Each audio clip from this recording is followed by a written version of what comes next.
নমস্কার, আমি অর্ণব।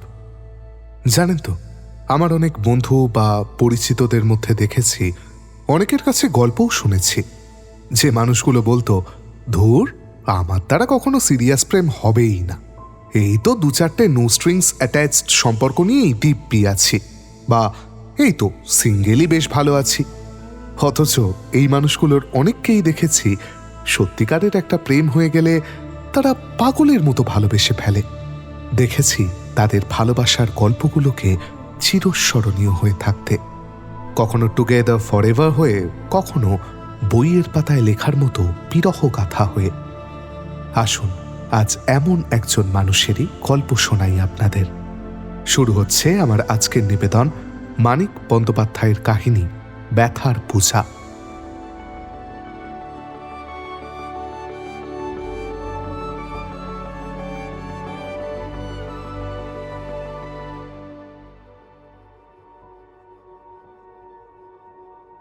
বন্ধুর জীবনের কাহিনী। বন্ধুর আমার জীবনের সমাপ্তি হয়ে গেছে। সুদীর্ঘ ১৩ বছরের অত্যগ্র তপস্যার তাপে যে বয়সে যৌবন বিদায় নেয় না, সেই বয়সে বন্ধু পৃথিবী হতে চিরতরে বিদায় নিয়েছে। তার ব্যথার পূজা সমাপ্ত হয়েছে কি হয়নি, সে প্রশ্নের জবাব আর মিলবে না।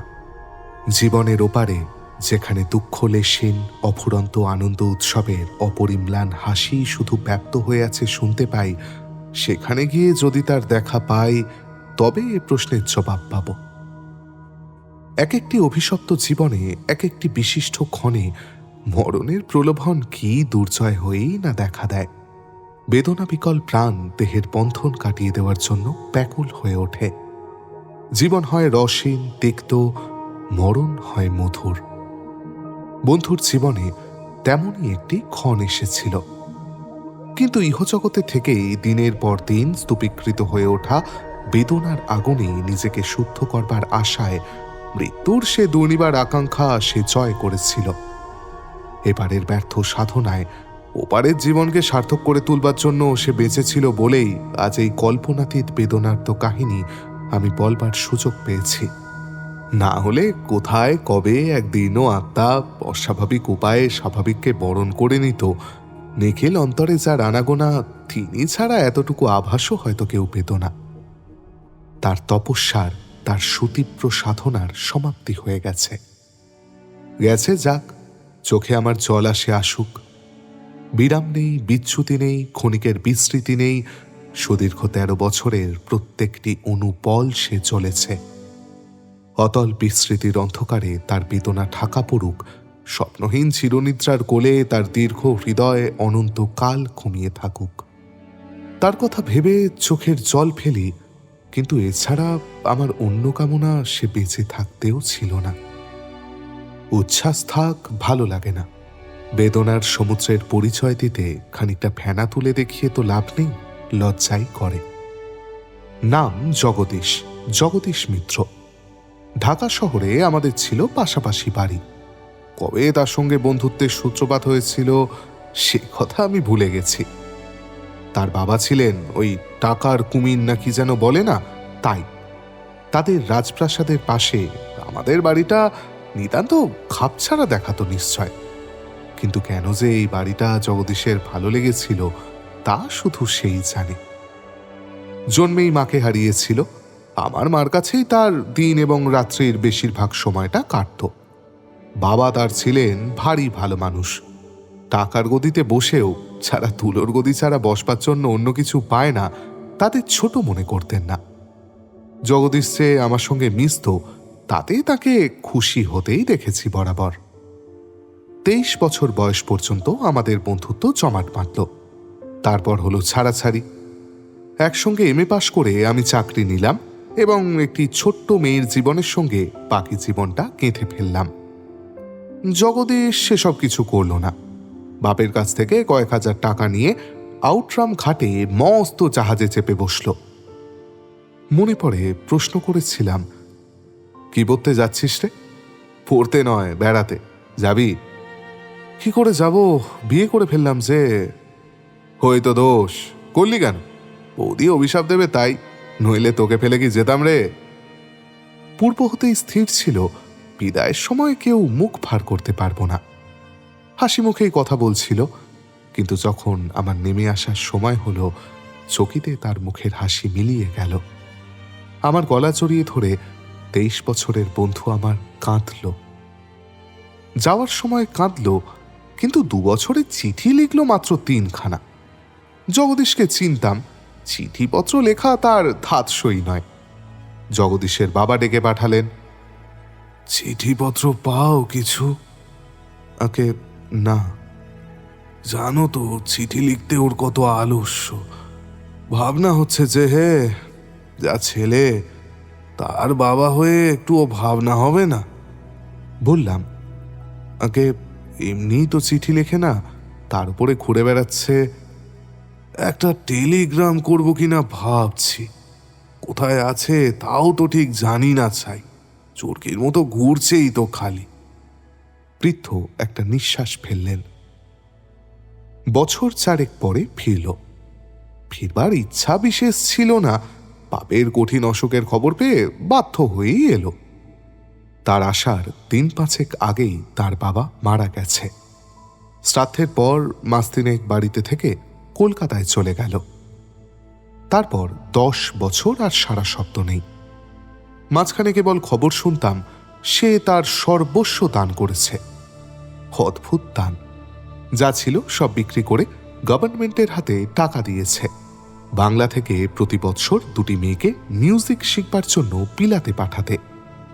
যে বছর বাঙালি মেয়ে পাওয়া যাবে না, সে বছর ভারতবর্ষের যে কোনো প্রদেশের মেয়েরা ওই বৃত্তি পেতে পারবে।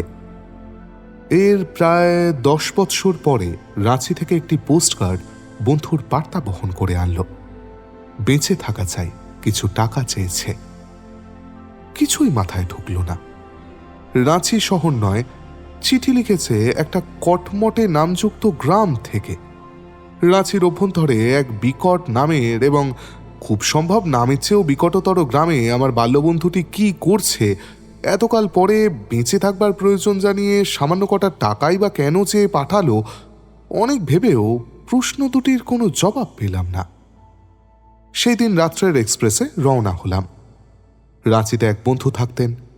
তিনি খবর নিয়ে জানালেন ট্রামটি হুড্রু ফলস যেতে মোটরের শেষ স্টপেজ। এই গ্রামের পর মাইল 1.5 হেঁটে হুড্রু ফলস যেতে হয়। তৎক্ষণাৎ ট্যাক্সি নিয়ে বার হলাম। 16 মাইল ভালো এবং মাইল আসতে খারাপ রাস্তা পার হয়ে গন্তব্যস্থানে যখন পৌঁছলাম তখন বিকেল 4টে বাজে। শীতের বেলা। এরই মধ্যে রোদের তেজ কমে গেছে। যেখানে মোটর থামল তার হাত কয়েক দূরে খড়ের ছাওয়া কতগুলি মাটির ঘর।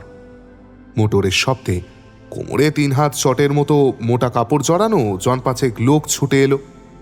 নিজের একান্ত আধুনিকত্ব নিয়ে প্রকৃতির একেবারে অন্তর্রাজ্যে প্রবেশ করে মোটরটি বোধহয় লজ্জিত হয়ে পড়েছিল। ড্রাইভারের ইঙ্গিত পাবা মাত্র নিঃশব্দ হয়ে গেল। আমার মনে হলো যে সভ্যতা ও আধুনিকতা 24 মাইল পিছনে ফেলে এসেছে, তারই একটা অস্ফুট আওয়াজ কানে আসছিল। হঠাৎ সেটিও বন্ধ হয়ে গেল। কিন্তু এ তো গেল কবিত্বের দিক। জগদীশ কি সত্যিই এখানে বাসা বেঁধেছে? ঠাট্টা করেনি তো? 10 বছরের নীরবতার পর এমনি একটা পরিহাস করবে, সেই বা কেমন কথা? একটি লোককে কাছে ডেকে প্রশ্ন করলাম, এখানে এক বাঙালি বাবু আছে? বাঙালি বাবা? হ্যাঁ। বাবু নয়, বাবা? সন্ন্যাসী হয়ে গেছে নাকি? কোথায় থাকেন, ঘর চিনিস? কুটিরগুলির পিছনে আকাশের দিকে আঙুল বাড়িয়ে লোকটি সংকেত করল। তাকেই সঙ্গে নিয়ে অগ্রসর হলাম। আনাচ কানাচ দিয়ে 5 ঘর পার হয়ে দেখা গেল অন্য কুটির থেকে একটু তফাতে একখানি ঘর দাঁড়িয়ে আছে। সামনে গিয়ে ডাকলাম, জগদীশ। জগদীশ ভিতরে ছিল। বাইরে এসে চমকে উঠল। এত দূরে আমি তার সঙ্গে দেখা করতে এসেছি এ কথা যেন কোনো মতে এসে বিশ্বাস করতে পারছে না। এমনিভাবে আমার মুখের দিকে চেয়ে রইল। জগদীশই বটে, মানুষ বদলায়, তার নাম বদলায় না। নইলে জগদীশ বলে এর পরিচয় দিতে আমার বাধিত। আউটরাম ঘাটে 4 বছর ইউরোপ পাশের পর দামি বিলাতি পোশাক পরা যে লোকটি ঠোঁটের এক কোণ দিয়ে সিগারেট চেপে ধরে অন্য কোণে সাহেবী হাসি ফুটিয়ে সজোরে আমার হাত ধরে নাড়া দিয়ে প্রীতি জানিয়েছিল, সে যদি জগদীশ এই ময়লা চটে কাপড় পরা, হাঁটু অব্দি ঠেকে, খালি গায়ে খালি পায়ে, একমাথা রুক্ষ চুল আর চীনো শীর্ণ বিবর্ণ দেহ নিয়ে যে লোকটি আমার সামনে এসে দাঁড়ালো, তাকে জগদীশ বলবো কোন মুখে? নিচে নেমে এসে আমার হাত দুটি চেপে ধরে বলল, স্বপ্নেও ভাবিনি তুই আসবি ভাই, এখনো যেন বিশ্বাস হচ্ছে না। আয় ভিতরে আয়। সে না হয় যাচ্ছি, কিন্তু এ কি কাণ্ড বলতো? এখানে কি করছিস তুই? এমন চেহারা হয়েছে তোর। কতদিন আছিস তুই এখানে? ম্লান মুখে হাসি ফুটিয়ে বললে, বলবো বলবো, সব বলবো। আয় ভিতরে আয়। পাতার কুটিরের প্রাসাদের চাটাইয়ের সিংহাসনে বসিয়ে আজ তোর অভ্যর্থনা করব। এতদিনেও আমাকে ভুলিসনি তুই? এত দূরে ছুটে এসেছিস বন্ধুকে দেখতে। হাত ধরে ভিতরে নিয়ে গেল। ছোট ঘর, হাত 10 লম্বা, হাত 8 চওড়া। এক কোণে কয়েকটি হাঁড়ি কলসি, তার কাছে মাটির বেদির ওপর কালিমাখা গোটা 2 হাঁড়ি। একদিকে খাবার জলের কলসির কাছে একটা অ্যালুমিনিয়ামের গেলাস ছাড়া সমস্ত ঘরে ধাতব বাসন আর চোখে পড়ল না। অন্যদিকে খড়ের গদিতে চাটাই বিছানো, জগদীশের রাজসজ্জা। বালিশ নেই, বাড়তি এবং ছেঁড়া কাপড় দিয়ে মাথার কাছে একটা পুঁটলি করা আছে। এমনি সব আসবাবের মাঝে নিতান্ত খাপছাড়া একটি অপূর্ব আসবাব চোখে পড়ল। বিছানার পাশে সিল্কের রুমালে ঢাকা দামি মেহগনি কাঠের ছোট্ট একটি জলচৌকি, তার উপরে একটি চওড়া পাড় শাড়ি। শাড়িটির জায়গায় জায়গায় লালচে দাগ বিবর্ণ হয়ে উঠেছে। ওটা কি রে? যেন নিতান্ত বিস্মিত হয়েছে এমনিভাবে আমার মুখের দিকে চেয়ে ব্যথিত স্বরে জগদীশ বললে, অমন করে বলছিস যে, বুঝতে পারছিস না ওটা আমার স্ত্রীর কাপড়? স্ত্রীর কাপড়? জিজ্ঞাসু দৃষ্টিতে আমি তার মুখের দিকে চাইলাম।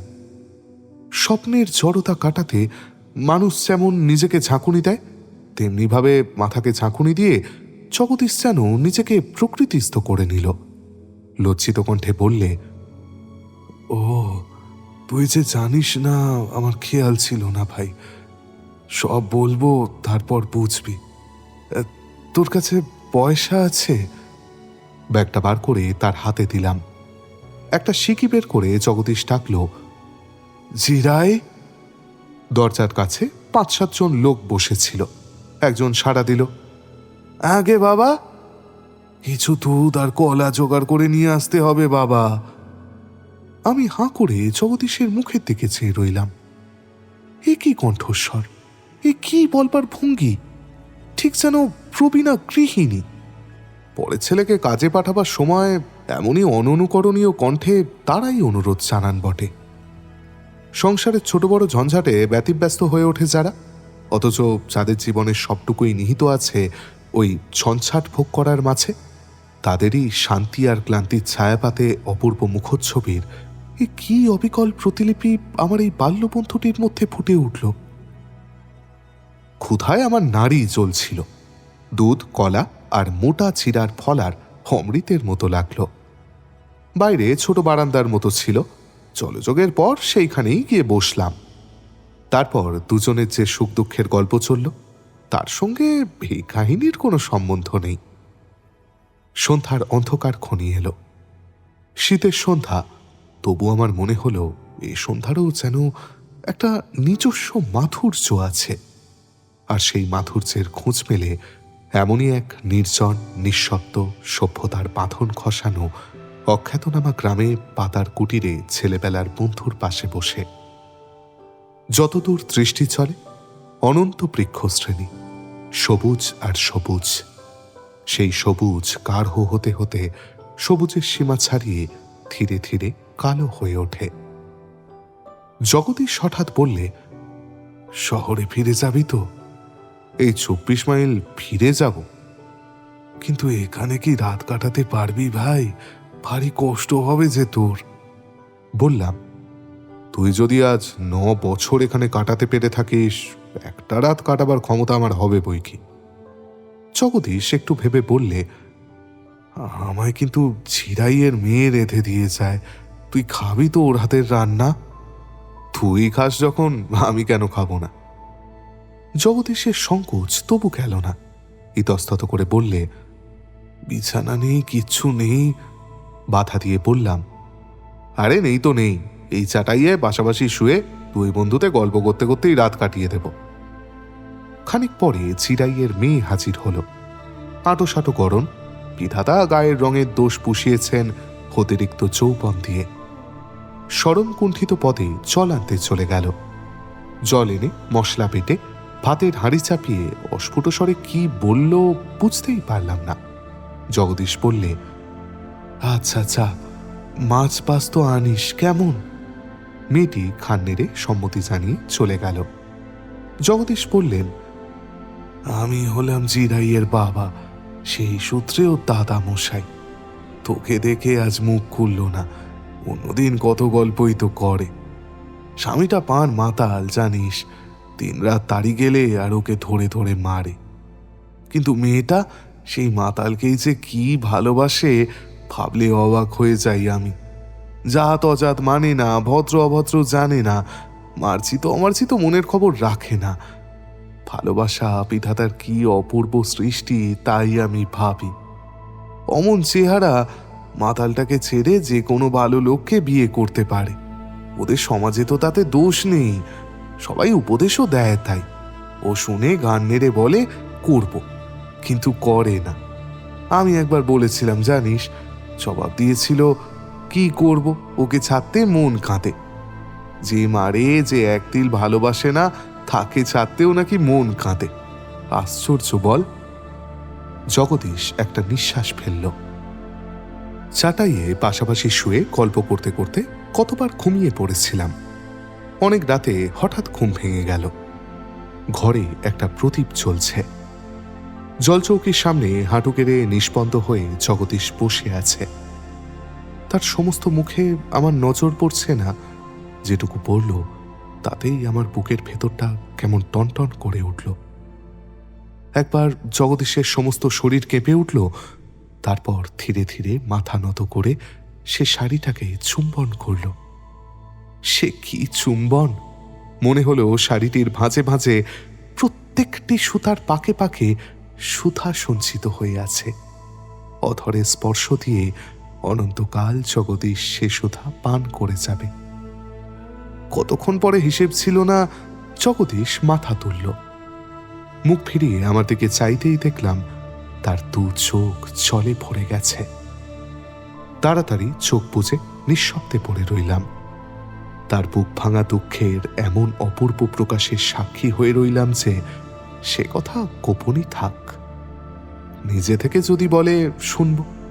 যার যা বেদনার সম্পদ সে তার গোপন থাকাই শ্রেয়। পরদিন নতি ভোরে আমার ঘুম ভেঙে গেল।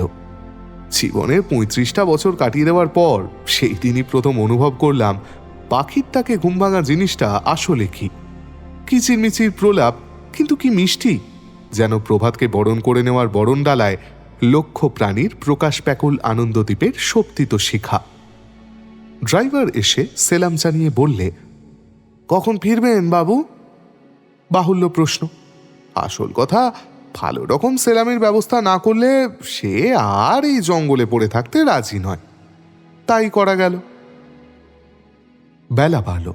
জগদীশকে বললাম, চল ফলসটা দেখে আসি। জগদীশ ঘাড় নেড়ে বললে, এখন নয়, বিকেলে। প্রায় ৩টের সময় জগদীশ আমাকে ফলস দেখাতে নিয়ে চলল। উঁচু নিচু বাঁকা পথ, কোথাও সর্ষে ক্ষেতের বুক ভেদ করে গেছে, কোথাও ছোট বড় পাথরের টুকরো দিয়ে নিজেকে ঢেকে ফেলেছে। অর্ধেক পথে ছোট্ট একটি নদী পড়ল। ঝর্ণাই এরা বলে নদী, হেঁটেই পার হওয়া যায়। গোটা ১৫ মহিষ স্নান করছিল। সেই মহিষ বাহিনীর সেনাপতিকে দেখে আমি হেসে ফেললাম। বছর ১৫ একটি উলঙ্গ ছেলে সকলের বড় মহিষটার পিঠে গদিয়ান হয়ে তারও স্বরে আদেশ জারি করছে। এই ধূমস কালো দৈত্যগুলোকে আগলাবার ভার পড়েছে এই পুচকে মস্তানটির ওপর। হাসির কথাই বটে। জলপ্রপাতের মৃদু গুঞ্জনধ্বনি কানে আসতে বুঝতে পারলাম কাছে এসেছি। আরও কিছু দূর অগ্রসর হয়ে শব্দ বাড়ল এবং দেখা গেল পাথরে ঠাসা নদীগর্ভে জলস্রোত বয়ে চলেছে। শীতকাল, জল বেশি নেই। জগদীশ আঙুল বাড়িয়ে বললে, ওই পাথরের ওপাশে চল, সেখানে 400 ফিট নিচেই জলের ধারা আছড়ে পড়ছে। পাথরে পাথরে পা দিয়ে প্রপাতের মুখের কাছে এসে দাঁড়ালাম। নর্মদার বিপুল জলরাশির বিপুলতম পতনের সৌন্দর্য দেখে এসেছি, কিন্তু আজ বুঝলাম বিপুলতাই সব নয়। সৌন্দর্য ক্ষুদ্র বৃহতের অপেক্ষা রাখে না। হ্যাঁ, নর্মদা সুন্দর, কিন্তু এই যে গুচ্ছগুচ্ছ সৌন্দর্যের ফুল ফুটে আছে এখানে, শ্যাম সুন্দর রূপ তরুর শাখায়, হেরও তো তুলনা বোধ হয় আর নেই। চেয়ে থাকতে থাকতে হঠাৎ মনে হলো ওস্তাদ শিল্পী বটে। এ যেন ছবির মাঝে চঞ্চল জীবনের প্রকাশ। পাথর পড়ে না, পাহাড় নড়ে না, চতুর্দিকে তরু শ্রেণীর শাখায় বাতাসের বেগে যে দোলা জাগে তাও চোখে ধরা পড়ে না। সব যেন তুলি দিয়ে আঁকা নিশ্চল ছবি। তারই মাঝে এই পাহাড়ি ঝর্ণা জীবন্ত, এর প্রাণ আছে, এ চঞ্চল। প্রতি মুহূর্তে বিরামহীন গতিতে 400 ফিট নিচে লাফিয়ে পড়ে নিজেকে চূর্ণ করে শুভ্র কুহেলির চাল পুনে সূর্যকিরণের রশ্মি বিশ্লেষণে অপূর্ব শোভা ফুটিয়ে তুলেছে। পাশ দিয়ে ঘুরে নিচে নামলাম। নিচে থেকে সবটুকু জলধারা দৃষ্টিগোচর হয়। মুগ্ধ হয়ে দেখলাম এক সূক্ষ্ম জলকণা ঝর্ণার প্রীতি স্পর্শ জানিয়ে দিল। উপরে যখন উঠলাম তখন 4টে বেজে গেছে এবং আমার রীতিমতো হাঁপ ধরে গেছে। একপাশে প্রকাণ্ড এক মসৃণ পাথর পড়েছিল, দেখলেই বোঝা যায় মানুষের হাত পড়েছে। বললাম, হায়, এই পাথরটায় বসি। অগ্রসর হতেই জগদীশ আমার হাত চেপে ধরে বললে, না। চেয়ে দেখি তার মুখ অস্বাভাবিক রকম বিবর্ণ হয়ে উঠেছে। হাত ধরে সেই পাথরের পাশে অন্য একটা পাথরে বসিয়ে বললে, বলছি আমি। সেখানে প্রপাতে একটানা ছন্দের সঙ্গে গলা মিলিয়ে সে তার কাহিনী বলে গেল। 23 বছর পর্যন্ত ঘরের কোণে কাটিয়ে যখন বাইরে পা দিলাম, তখন এই কথা ভেবে আমার বিস্ময় সীমা রইল না যে মানুষ ঘরের কোণটা আঁকড়ে থাকে কি সুখে, কি সে বাইরের রূপ। দেশে দেশে প্রকৃতির নব নব রূপের বিকাশ, দেশে দেশে মানুষের বিভিন্ন নিজস্ব বৈচিত্র্যময় জীবনযাত্রা প্রণালী। এই দুয়ে প্রকৃতি আর মানুষে মিলে বাইরেটাকে কত রঙেই না রাঙিয়েছে। রূপসী ধরনী, বিচিত্রা ধরনী। বাবা জানতেন আমি পড়তে গেলাম, চাই পড়া। আমি তখন মানুষকে পড়ছি যে 150 কোটি নরনারীকে অনেকগুলো পরিচ্ছেদে ভাগ করে ভগবান যে বইটি লিখেছেন সেই বইখানা পড়ছি। অক্সফোর্ড কেমব্রিজ আমাকে কি শেখাবে? মুক্তির উন্মাদনা, বাঁধন ছেঁড়া দৌড়ে চলা, সে যে কি জিনিস ভাই, বলবার ভাষা নেই আমার। কিন্তু কি আশ্চর্য এই সৃষ্টি! মুক্তির আনন্দকে নিবিড়তর করে তোলবার জন্য চারিদিকে কত বন্ধনই ছড়িয়ে আছে। যেমন নারী, কি অদ্ভুত সৃষ্টি বিধাতার, পথ চলতে দেবে না। মনের আনন্দে জীবনের পথে গান গেয়ে চলেছ, শ্রান্তি ক্লান্তির লেশ মাত্র নেই ধরো। কণ্ঠে অপূর্ব করুণা ফুটিয়ে বলবে, পথিক বড় শ্রান্ত তুমি, বিশ্রাম চাই না? এসো, তোমায় নতুন শক্তি দেব, নতুন পাথেয় দেব। দেয়, কিন্তু দেওয়ার ফাঁকে ফাঁকে পায়ে শেকলও বাঁধে। একটা ঘটনা মনে আছে, লিওনরার হাতে 1000 কয়েক টাকা গুঁজে দিতেই তার আত্মীয় বন্ধুরা ঠান্ডা হয়ে গেল। নোটের তারা নিয়ে রুমালে চোখ ঢেকে লিওনরা বললে, বন্ধু তুমি কি নিষ্ঠুর। একটা তৃতীয় নেত্র হঠাৎ আত্মপ্রকাশ করল। আর একটা ঘটনা, আমি তখন কনস্ট্যান্টিনোপলে। কলেজের আহমেদকে তোমার মনে আছে তো? তারই এক খুড়োর বাড়িতে। ইচ্ছে ছিল ভদ্রলোকের বাড়িতে 1 2 আতিথ্য গ্রহণ করে আফ্রিকাটা ঘুরে আসব। শুনেই খুড়োর মেয়েটা ঠোঁট ওল্টালে। থেকে গেলাম। 1 20 পরে খুড়োটি মুখ অন্ধকার করে বললে, সরি, ইউ গো। আমি নিজেই করতাম। সেই দিনই বাবার অসুখের সংবাদ পেয়েছিলাম। জগদীশ কতক্ষণ নিঃশব্দে থেকে ধীরে ধীরে বললে, আমি আমার একমাত্র সান্ত্বনা ভাই। আমার কথা তাদের মনে নেই, থাকেও না। তারা আমাকে যৌবনের যে জাগরণে জাগিয়েছিল, সেই জাগরণই আমার জীবনকে অভিশপ্ত করে দিয়েছে। ওই দুটি নারী যদি প্রথম যৌবনে আমার অন্তরের ব্যাকুল কামনাকে অমন করে উত্তেজিত না করে তুলত, তবে হয়তো আজ আমাকে এমন চালায় চলতে হতো না। তারা আমাকে ভুলেছে। তাদের যে ক্ষতি আমি করেছিলাম, আমার ক্ষতির কাছে সে ক্ষতি তুচ্ছ হয়ে গেছে। তবু বিদায় নেওয়ার কালে তাদের অনুচ্চারিত অভিশাপ বাণী আজও এক এক সময় আমার নিঃশ্বাস বন্ধ করে আনে। যাক সে কথা। জাহাজেই তাকে প্রথম দেখি জানো, মন ভারী খারাপ ছিল। ডেক চেয়ারে কাত হয়ে চোখ বুজে নিজের অতৃষ্ট চিন্তা করছিলাম। চোখ মেলেই দেখলাম অদূরে রেলিংয়ের কাছে দাঁড়িয়ে আছে। সূর্য তখন পশ্চিমে হেলে পড়েছে, আর একটু নামলেই সাগরের জলে ডুবে যাবে। পরন্ত সূর্যের সোনালি আভা তার মুখে এসে পড়ছে। চোখে যে আমার কি ভালোই লাগলো, পলক পর্যন্ত বন্ধ হয়ে গেল। আমার সমগ্র সত্তা মুগ্ধ হয়ে অপরিচিতা মেয়েটির অপরূপ সৌন্দর্যের দিকে চেয়ে রইল। রূপ রূপ বই কি, দৃষ্টিকে সম্মোহিত করে মনের ভেতর যে জিনিস অমন আলোড়ন জাগিয়ে তুলতে পারে, তাই তো রূপ। সে বছর জানো, সৌন্দর্য প্রতিযোগিতায় পৃথিবীর সেরা রূপসী বলে যে স্বীকৃত হয়েছিল, তাকে আমি দেখে এসেছিলাম। তার রূপের সঙ্গে এতটুকু নৈকট্য নেই।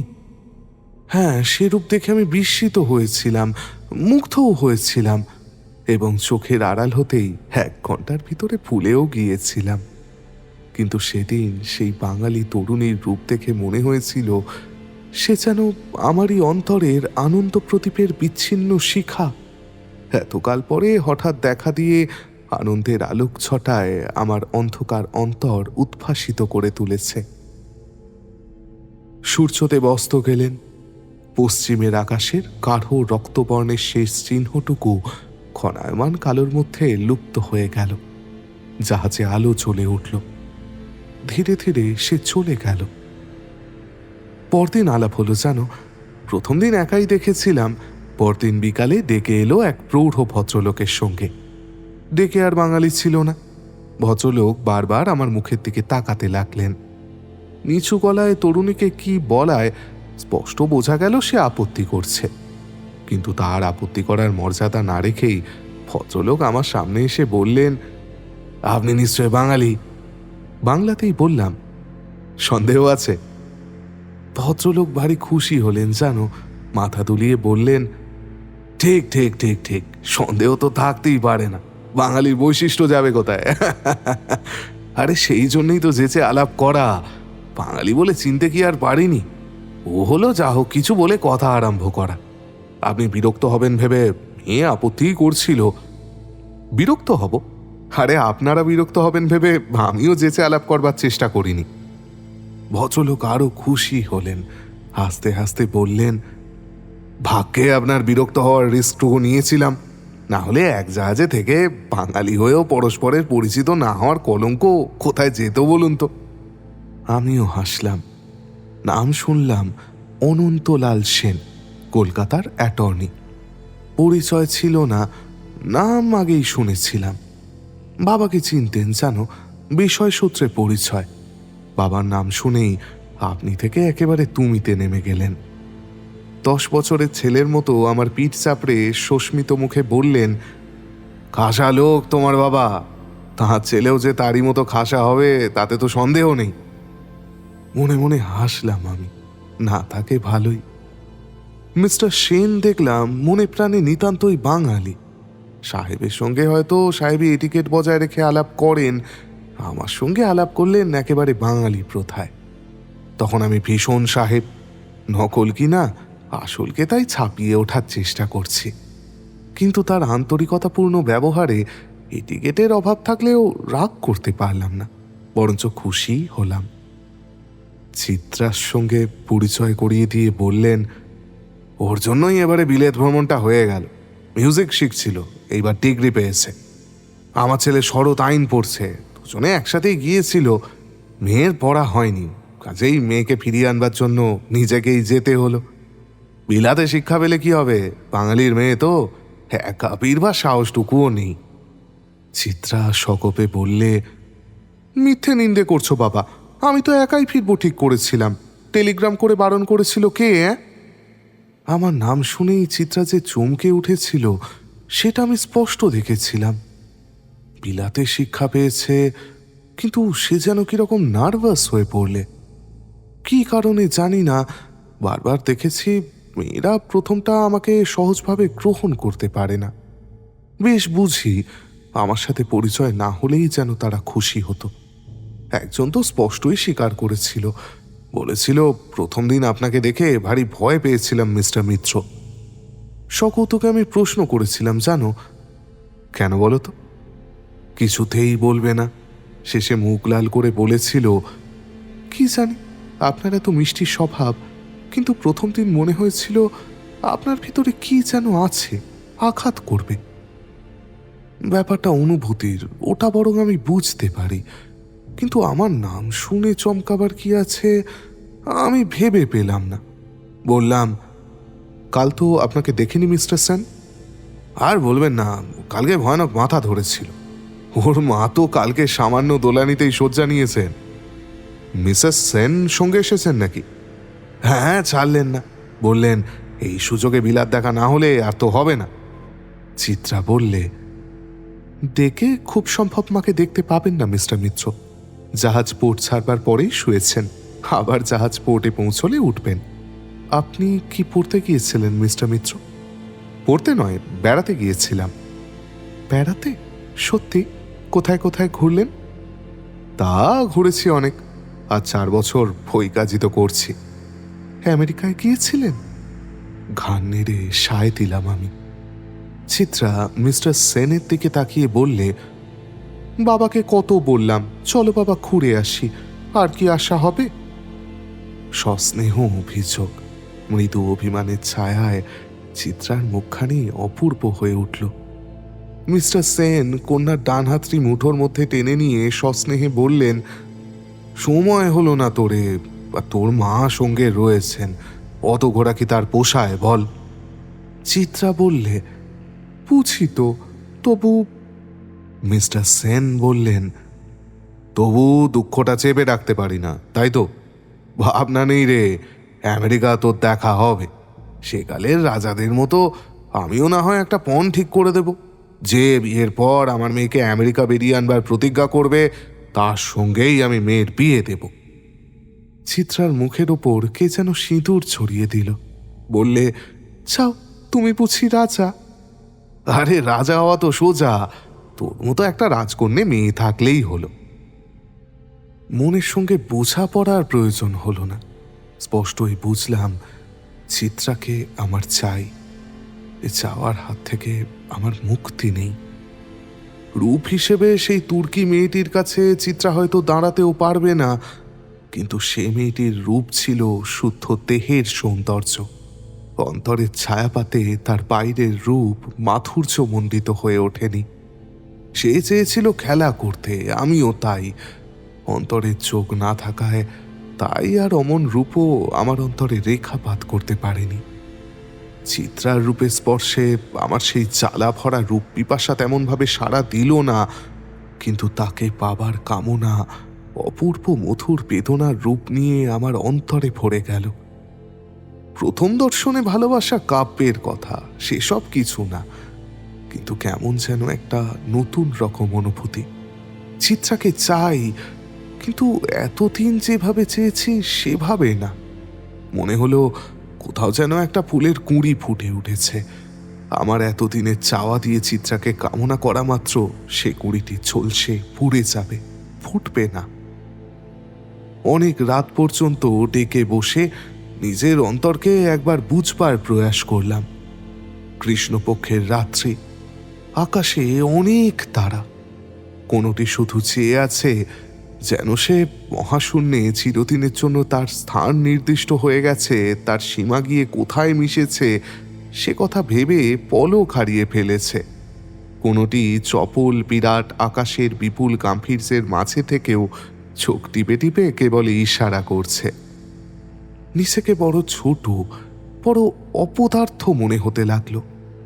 কেউ বলে দিল না, কিন্তু অন্ধকারে বসে একটা অহেতুক বেদনার সঙ্গে আমার মনে হলো অসংযত যৌবন যেন ধাপে ধাপে আমাকে পশুত্বের দিকে ঠেলে দিয়েছে। জানি সবই, যৌবনের যত জয়গান, নরনারীর সম্পর্ক নিয়ে বড় বড় পণ্ডিতের যত গভীর গবেষণা, বিশ্ব সাহিত্যের নতুন প্রবাহে যৌবন বিশ্লেষণের সূক্ষ্মতম বৈজ্ঞানিক তত্ত্ব, জানতে তো বাকি ছিল না কিছুই।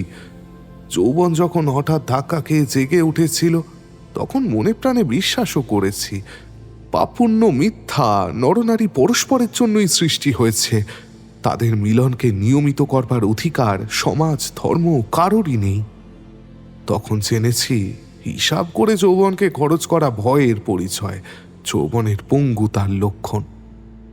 কিন্তু সেদিন অন্ধকার নিশীথে মনে হয়েছিল তাই কি অসংযত যৌবনের পরিচর্যা করা পশু ধর্মের কতটুকু ওপরে।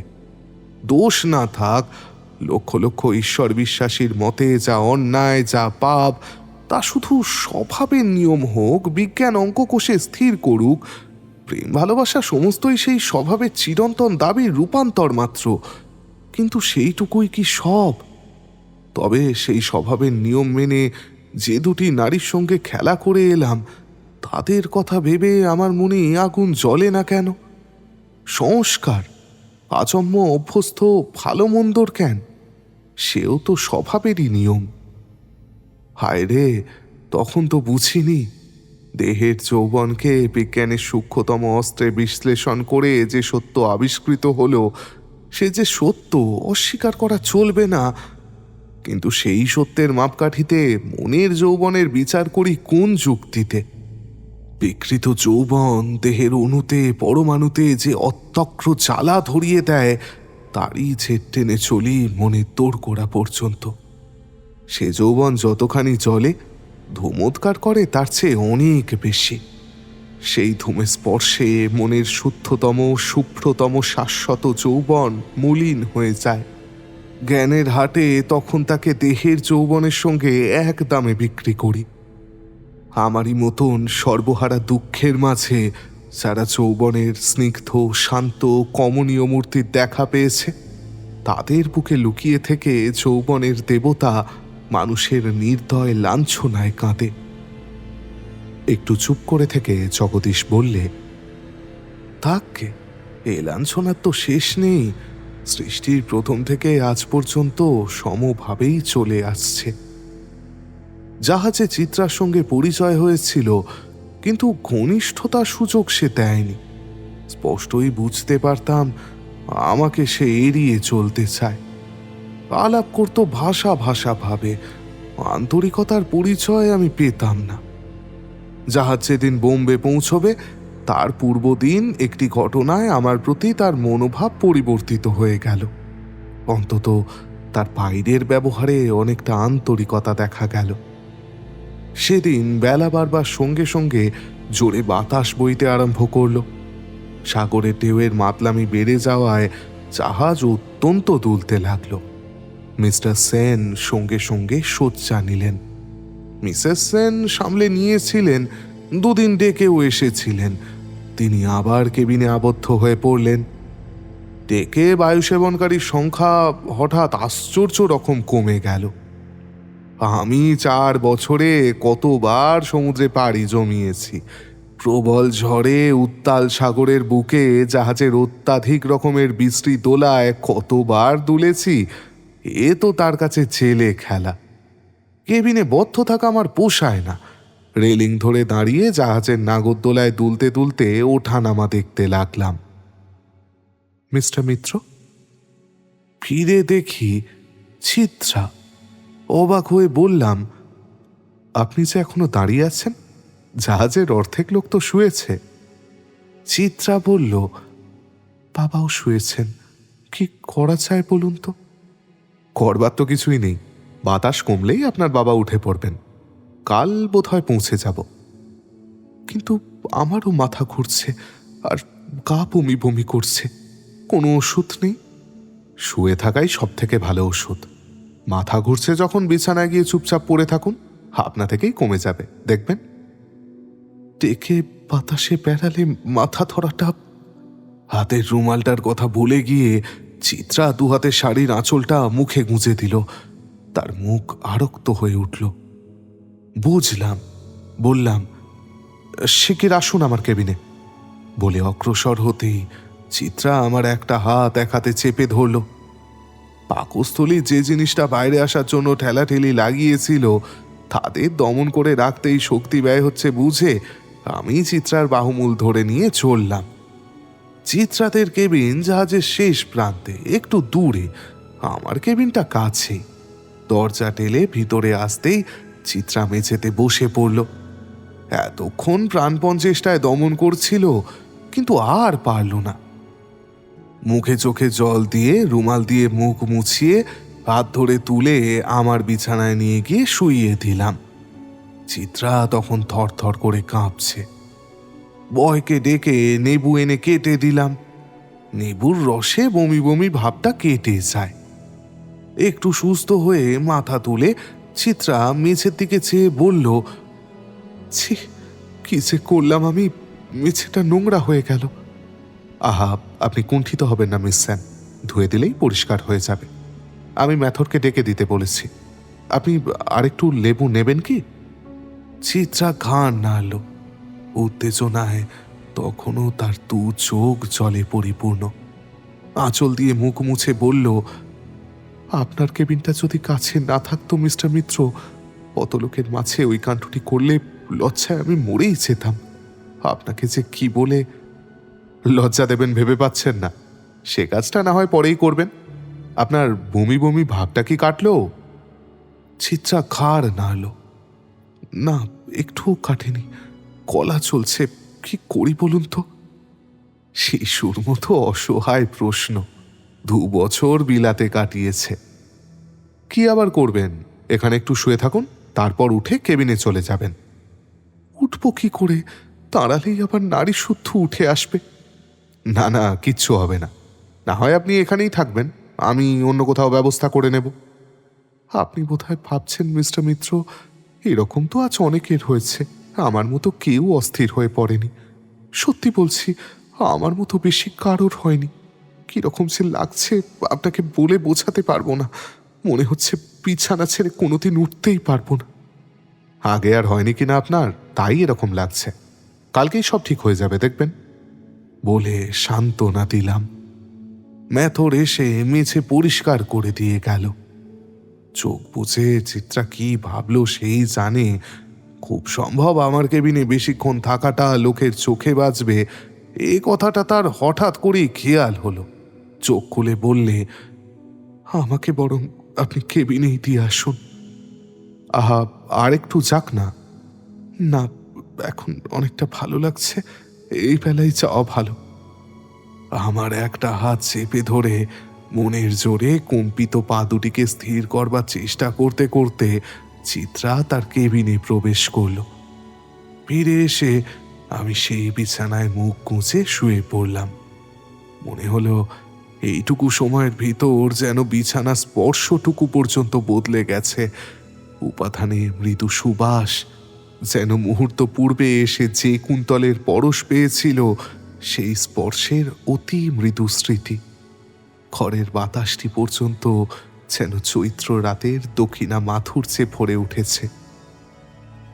জগদীশ চুপ করল। আমার কাছেই পাথরের ফাটলে একটা বনফুলের চারায় একটি মাত্র ফুল ফুটেছিল। পাথরের বুকে রসের সংবাদ চারাটি কি করে পেয়েছিল সেই জানে, কিন্তু ফুল সংবাদ পায়নি। ফুল ফুটিয়ে তার প্রমাণ দিয়েছে। ফুলটি তুলে নাকের কাছে ধরলাম।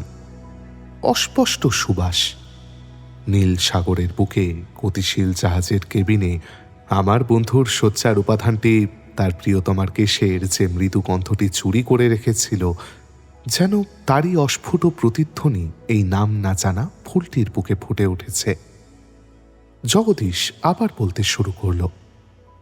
বিকেলের দিকে বাতাস কমে এলো। যারা বিছানা নিয়েছিলেন তারা একে একে শুকনো মুখ নিয়ে ডেকে এসে বসে হাঁপ ছাড়লেন। মিস্টার সেন, মিসেস সেন আর চিত্রা তিনজনেই এসে চেয়ার দখল করে বসে পড়লেন। এসে প্রশ্ন করলাম, কেমন আছেন সব? প্রত্যুত্তরে মিসেস সেন ক্ষীণ হাসি হাসলেন। মিস্টার সেন বললেন, তুমি কিন্তু মহাভাগ্যবান। চিত্রা কৃতজ্ঞ দৃষ্টিতে আমার দিকে চাইলে। চিত্রা আর আমাকে এড়াবার চেষ্টা করল না। তার ব্যবহারে এতদিন যে ইচ্ছাকৃত আন্তরিকতার অভাব আমায় পীড়া দিচ্ছিল তার আমি চিহ্নও খুঁজে পেলাম না। মনে হলো দুজনের পরিচয়ের মাঝখানে যে পদার্থটি ছিল সেদিন জোর বাতাসে সেটাকে উড়িয়ে নিয়ে গেছে। আনন্দে আমার অন্তর পূর্ণ হয়ে গেল। বিশেষ কিছু না, যে কোনো পরিচিতা মেয়েই আমার সঙ্গে ওরকম ব্যবহার করত, কিন্তু তার বিমুখতার ভাবটি কেটে গিয়ে আমাদের পরিচয় যে স্বাভাবিক স্বচ্ছতা লাভ করলো তাই আমার পরম সম্পদ বলে মনে হতে লাগলো। কলকাতায় বিদায় নেওয়ার সময় মিস্টার সেন আর মিসেস সেন কলকাতায় এলেই তাদের বাড়ি যাওয়ার জন্য নিমন্ত্রণ করলেন। চিত্রা শুধু বলল, আসবেন কিন্তু ভুলবেন না যেন। আহ্বানের সুরটা আমার মনের পছন্দ হলো না। মনকে বোঝালাম ওই যথেষ্ট। বাড়ি ফিরে দেখলাম বাবা নেই। তারপর মাস চারেকের কথা তুমি তো জানো। বাড়িতে থাকতে আর ভালো লাগলো না। হঠাৎ একদিন কলকাতায় চলে এলাম। চিত্রাদের বাড়ি যখন গেলাম তখন সন্ধ্যা উতরে গেছে এবং ড্রয়িং রুমে শান্ত মজলিস বসেছে। চিত্রা হাসি মুখে অভ্যর্থনা করল। মিসেস সেন ভারী খুশি। 4 মাস বাড়িতেই ছিলেন নাকি মিস্টার মিত্র? হ্যাঁ, ওই আর কি। চলুন বাবার সঙ্গে দেখা করবেন। ভয়ানক কাজ পড়েছে বাবার, আপিস ঘরেই প্রায় সময় থাকেন। ঘরের বাইরে এসে বললাম, আপনার অনেক বন্ধু জুটেছে দেখছি। হ্যাঁ, সব গুণী লোক। মিস্টার রায়ের গান শুনলে আপনি অবাক হয়ে যাবেন। ও, মিস্টার রায় সবশেষে যার সাথে আলাপ করিয়ে দিলেন? হ্যাঁ, উনি। ভেতরে আসবো বাবা? ভেতরে মিস্টার সেনের কণ্ঠ শোনা গেল। না না, এসো না, তুমি এলেই আমার মাথা গুলিয়ে দেবে। চিত্রা হেসে বললে, মিস্টার মিত্র এসেছেন বাবা। মিস্টার মিত্র? কোন মিস্টার মিত্র? ললিতার বাবা? না, তুমি সব গোলমাল করিয়ে দিলে দেখছি। চলো, আমি যাচ্ছি। চিত্রা আমার চোখের দিকে চেয়ে মৃদুস্বরে বললে, কাজ করবার সময় বাবা বিশ্ব সংসার ভুলে যান। মিস্টার সেন দরজা খুলে আমাকে দেখে বললেন, আরে তুমি তুমি আবার মিস্টার নাকি? বিদেশে যাই হোক, দেশে ওসব মিস্টারের বেলায় রেখো না হে, বলে সশব্দে হাসলেন। চিত্রা হেসে বললে, তুমিও তো মিস্টার বাবা? হ্যাঁ, কালে ছিলাম, এখন আর নেই। অনন্তবাবু হতে ভারী ইচ্ছে, কিন্তু কমলি ছাড়ছে না, বলে আবার হাসলেন। আমার আগমনে যে ভারী খুশি হয়েছেন এবং বিপর্যয়ের কাজের জন্য দুদণ্ড আমার সঙ্গে গল্প করতে পারছেন না বলে ভারী দুঃখিত হয়েছেন বরাবর, এ কথা প্রকাশ করতে করতে ঘরে ঢুকে মিস্টার সেন নথিপত্রে ডুব দিলেন। আর একটা কাজ করলেন, পরদিন আমাকে ডিনারে নিমন্ত্রণ করলেন। ড্রয়িং রুমে ফেরবার পথে বললাম, আপনার বাবার এই সহজ ব্যবহারটা আমার এত ভালো লাগে না মিস সেন। চিত্রা বললে, বাবা ওরকমই, যাকে স্নেহ করেন তার সঙ্গে ব্যবহারে এক বিন্দু এটিকেট মেনে চলেন না। স্নেহ করেন কথাটায় আমি অত্যন্ত খুশি হলাম। সকলের অনুরোধে চিত্রা গান ধরল, ইংরাজি গান, বার্নাসের মিষ্টি করুণ সুর। গান শেষ হলে সকলে এমন সকলরবে প্রশংসা আরম্ভ করে দিলেন যে আমার অন্তরের সুরপ্রেমিক লজ্জায় মাথা হেঁট করল। জলধীরায় কেবল দেখলাম নীরব প্রশংসায় গানের প্রকৃত মর্যাদা দিলেন।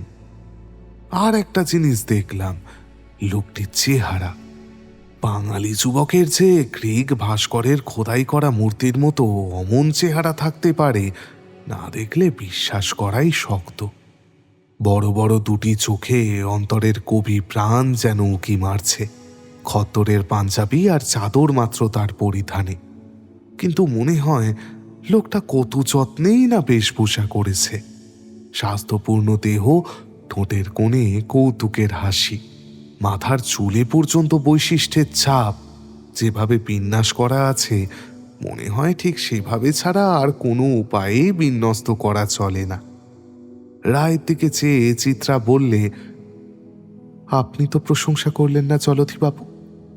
মৃদু হেসে রায় বললে, প্রশংসা? এমন ভালো লেগেছিল যে প্রশংসা করতেই ভুলে গিয়েছি। এটা কি কম প্রশংসা হলো? চিত্রাও হাসল। তা বটে, আপনার প্রশংসায় অরিজিনালিটি আছে। মিস্টার মিত্রকে আপনার গান শুনিয়ে দেবেন না জলধিবাবু? বলে আমার দিকে চাইল। বললাম, এইমাত্র মিস সেনের কাছে আপনার গানের এমন প্রশংসা শুনেছি মিস্টার রায়, তারপর আপনার গান না শোনাটা বড় ক্ষতি হয়ে যাবে বলে মনে হচ্ছে। চিত্রা বললে, ইংরেজি নয় কিন্তু, বাংলা কিংবা হিন্দি। রায় বললে, তোমার ইংরেজি সুরে সবার কান ভারী হয়ে আছে, একটা বাংলা গান গেয়ে সেটুকু কাটিয়ে দাও, তারপর না হয় মিস্টার মিত্রের ছোট ক্ষতি আমি মিটিয়ে দেব। রায়ের এই তুমি সম্বোধনটা আমার কানেই বাজল। চিত্রা হেসে বলল, কি গাইব? ফরমাস? আচ্ছা, এই লোভিনু সঙ্গতব। কারণটা কি বোঝা গেল না। রায়ের ফরমাস শুনে চিত্রার মুখ আরক্ত হয়ে উঠল। স্পষ্ট বোঝা গেল ও গানটা গাইতে তার বিশেষ আপত্তি আছে। ভারী বিস্ময় বোধ হল। একটু ইতস্তত করে চিত্রা গাইল। কবির অন্তরে সুন্দরের সঙ্গলাভে যে অনির্বচনীয় আনন্দ সুধা সঞ্চিত হয়েছিল, ছন্দে গাঁথা কথায় চারিদিকে সুরের মালা জড়িয়ে সেই আনন্দ বাইরে প্রকাশ করবার চেষ্টা শ্রবণে যেন মধু বর্ষণ করে গেল। রায়ও গাইল হিন্দি গান। মিষ্টি গলা, গাইবার ভঙ্গিও চমৎকার। রাগ রাগিনীর জ্ঞান আমার খুব টনটনে নয়, কিন্তু মালকোষ বলেই চেনা চেনা ঠেকল। অনাড়ম্বর চেষ্টায় প্রকৃত সাধকের মতো রায় গেয়ে গেল। আনন্দ পেলাম অনেকখানি জানো, কিন্তু গান যখন শেষ হলো তখন আমার মনে হলো কিরকম একটা অস্বস্তি সেই আনন্দের কলা টিপে ধরেছে। চিত্রার মুখ আনন্দে উজ্জ্বল, এমন অনবদ্য সুর সৃষ্টির গর্বটা যেন তারই। বাইরে তখন জ্যোৎস্নায় বান ডেকে গিয়েছে। বাগচি প্রস্তাব করলে লনে গিয়ে চায়ের সঙ্গে জ্যোৎস্না উপভোগ করা যাক। চিত্রা বললে, চায়ের সঙ্গে জ্যোৎস্না? আপনি হাসালেন মিস্টার বাগচি। হাসালাম? কবি ছাড়া জ্যোৎস্না উপভোগের এমন চমৎকার উপায় আর নেই মিস সেন। সবাই হাসল। মিসেস সেন বললেন, হিম লেগে তোমাদের অসুখ করবে, কার্তিকের জ্যোৎস্না উপভোগ করবার জন্য নয়। বোস বললে, don't insult our young age Mrs Sen. লনে যেতে এক পাশে ফুলের বাগান, পথের ধারেই ছোট একটা গোলাপ চারায় প্রকাণ্ড একটা রক্ত গোলাপ ফুটে আছে দেখলাম। অন্য চারায় অজস্র ফুল, কিন্তু সেই চারাটির সম্পদ ওই একটি। সর্বাঙ্গে জ্যোৎস্না মেখে নিঃসঙ্গ ফুটে আছে। বললাম, ভারী সুন্দর ফুলটি তো, কতটুকু চারায় ফুটেছে? চিত্রা থমকে দাঁড়ালো। ফুলটি তুলে নিয়ে এক মুহূর্ত দ্বিধা করল, তারপর রায়ের দিকে বাড়িয়ে দিয়ে বললে, আপনার গান আজ ভারী আনন্দ দিয়েছে জলধিবাবু, এই ফুলটি আমার হয়ে কৃতজ্ঞতা জানাচ্ছে। রায় হাত বাড়িয়ে ফুলটি নিয়ে অস্ফুট স্বরে কি বলল বোঝা গেল না। জ্যোৎস্নার দীপ্তি নিমেষে আমার চোখে ম্লান হয়ে এলো। জেলাসি নয়, ঈর্ষার জ্বালায় মাথুর্য আছে, অপমানের জ্বালায় চলুনি ছাড়া আর কিচ্ছু নেই। জ্যোৎস্না লোকে চিত্রার অপূর্ব সুন্দর কৌতুকোজ্জ্বল মুখের দিকে চেয়ে মনে মনে কামনা করলাম, এই শরতের জ্যোৎস্না শ্রাবণের মেঘে ঢেকে দিক। জ্যোৎস্না উঠবার কোনো প্রয়োজন নেই আজ। রায়ের হাতের গোলাপটির দিকে চোখ পড়ল। মনে হলো আমার সবটুকু রক্ত জমাট বেঁধে ওই ফুলটি সৃষ্টি হয়েছিল। আমার অন্তরের মালঞ্চ থেকে চিত্রা সেটা ছিনিয়ে নিয়ে গেছে। এত গম্ভীর হয়ে পড়লেন যে আজ? চমকে চিত্রার মুখের দিকে চাইলাম। সব জিনিসেরই সীমা আছে জানো। নারীর নিষ্ঠুরতার বোধহয় সীমা নির্দেশ করতে ঈশ্বরের ভুল হয়েছিল। এক মুহূর্তে কর্তব্য স্থির হয়ে গেল। এসে বললাম, জ্যোৎস্না দেখে ভারী ভাব লেগেছে মিস সেন। কিন্তু এদিকে চায়ের চেয়ে শীত লাগবার উপক্রম হলো। অনাবশ্যক হাসি হেসে বললাম, চা তুচ্ছ, এমন জ্যোৎস্না। রায়ের দিকে নজর পড়ল। তার মুখে হাসি নেই, মুখে বেদনার ছাপ। উপহারের গোলাপটি নাকের কাছে ধরে স্থির ম্লান দৃষ্টিতে আমার মুখের দিকে চেয়ে, সহানুভূতিতে করুণ দৃষ্টি। চোখের দৃষ্টি যে মানুষকে এতখানি লজ্জা দিতে পারে আর অপমান করতে পারে, সেই দিনই আমি প্রথম অনুভব করলাম।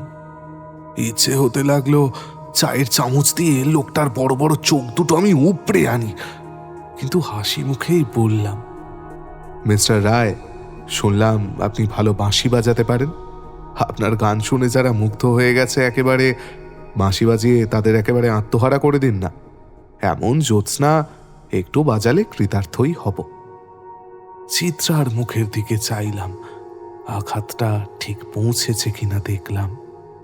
চিত্রার মুখ মুহূর্তে একেবারে রক্তশূন্য হয়ে গেল। বোঝা গেল আমার সূক্ষ্মতম প্রহার তার অন্তর মাথা পেতে নিয়েছে, আর সূক্ষ্মতম বলে ভিজেছেও বড় তীক্ষ্ণ হয়ে। রায় প্রশংসার প্রতিবাদ করল না, বিনয় প্রকাশের চেষ্টা করল না, শুধু বললে, বাঁশি তো নেই এখানে। নেই? ও। পরদিন নিমন্ত্রণ রক্ষা করতে গেলাম। মিস্টার সেন দেখলাম সেদিন অন্য সকলকে একেবারেই বাদ দিয়েছেন। নিমন্ত্রিত আমি একা। বিনা ভূমিকায় বলে বসলাম, কাল রাত্রের গাড়িতে পুরী যাচ্ছে মিস্টার সেন। চিত্রা চমকে আমার মুখের দিকে চাইল। মিসেস সেন ব্যস্ত হয়ে পড়লেন। তার উদ্বিগ্ন মুখের দিকে চেয়ে হাসি পেল। মিস্টার সেন আর মিসেস সেনের মনোভাব তো আমার অজ্ঞাত ছিল না। এমন হঠাৎ? মিসেস সেন বললেন। এসে বললাম, হঠাৎ নয়, বাড়ি থেকে ঠিক করেই বের হয়েছিলাম। পুরীতে থাকবো না, ঘুরে বেড়াবো। পরের দেশ দেখতে 4 বছর কাটিয়ে এলাম, নিজের দেশটাও তো ভালো করে দেখা উচিত নাকি? কবে ফিরবে? তার কোনো ঠিক নেই, কোনো প্রোগ্রাম করিনি। যেখানে ভালো লাগবে কিছুদিন করে থাকবো। তা 5-6 বছর তো লাগবেই। 5-6 বছর? মৃদু হেসে বললাম, বাড়ি ফিরেই বা কি করবো বলুন? দুঃসম্পর্কীয় ছাড়া আত্মীয় বলতে তো কেউ নেই। তাদের কাছে থাকার চেয়ে দূরে থাকাই ভালো লাগে। মিস্টার সেন বললেন, এরকম ঘুরে ঘুরে জীবনটা কাটিয়ে দেবে নাকি? হেসে ইংরেজিতে বললাম, there may be someone waiting to end my freedom. কি জানি কখন সে দুর্ভাগ্য হয়। এই বেলা স্বাধীনতাটা একটু ভোগ করে নি। নিজের রসিকতায় নিজেই হাসলাম। চিত্রা ততক্ষণ চুপ করেছিল। এবার কিছু বলা কর্তব্য মনে করেই বোধহয় বললে, পুরী কেন? সমুদ্র তো আপনার দেখা আছে। হ্যাঁ, তা আছে। 4 বছর সমুদ্রই দেখেছি।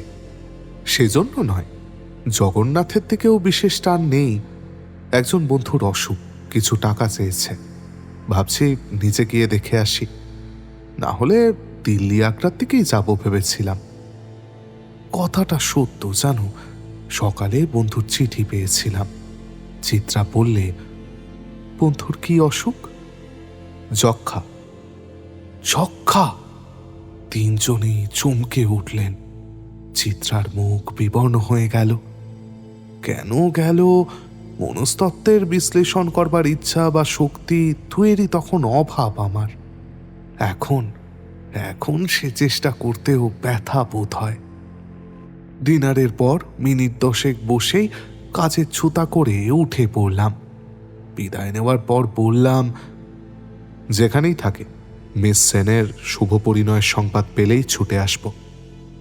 চিত্রার বিবর্ণ মুখ এবার আরক্ত হয়ে ফ্যাকাশে হয়ে গেল। ওরিভোয়া বলে বিদায় নিলাম। পুরী পৌঁছে বন্ধুর কাছে যাবার পথে মন্দির পড়ল। চৌমাথায় গাড়ি যেতেই নেমে পড়লাম।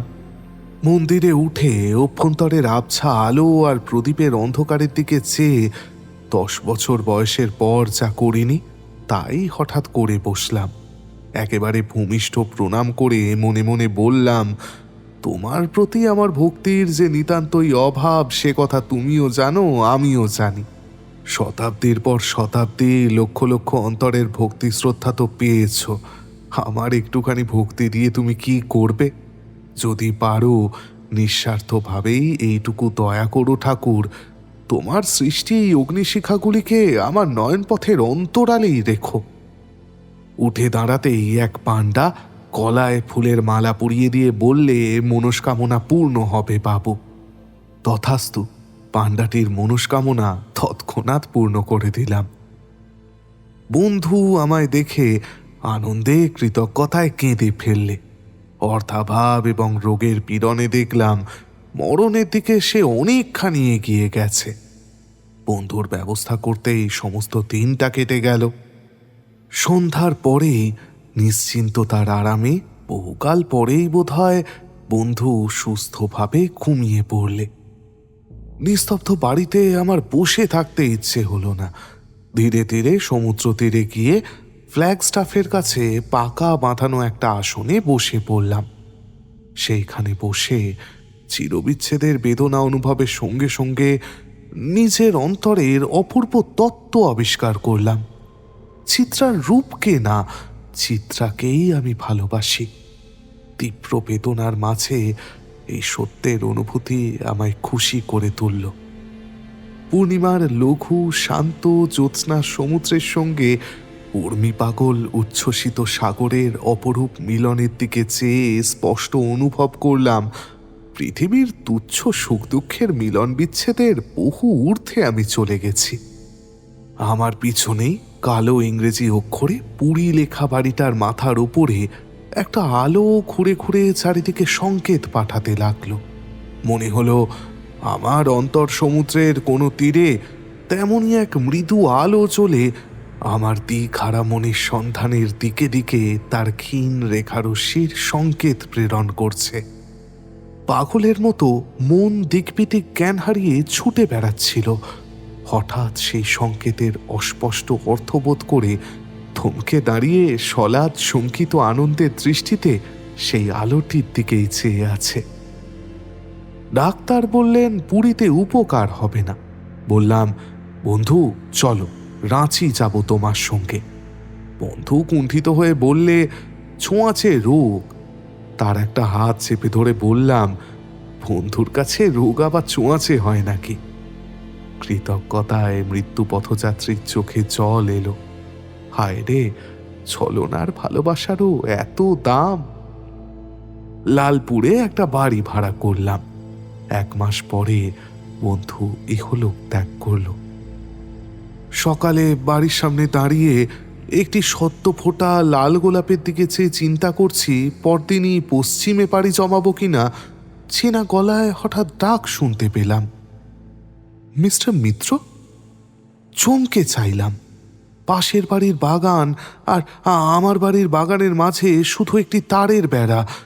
সেই বেড়ার কাছেই দাঁড়িয়ে চিত্রা। বললে, কি আশ্চর্য! আশ্চর্যই বটে। কবে এলেন আপনারা? কাল সকালে। আপনি? আমি মাসখানেক হলো এসেছি। মিস্টার সেন, মিসেস সেন ভালো আছেন তো?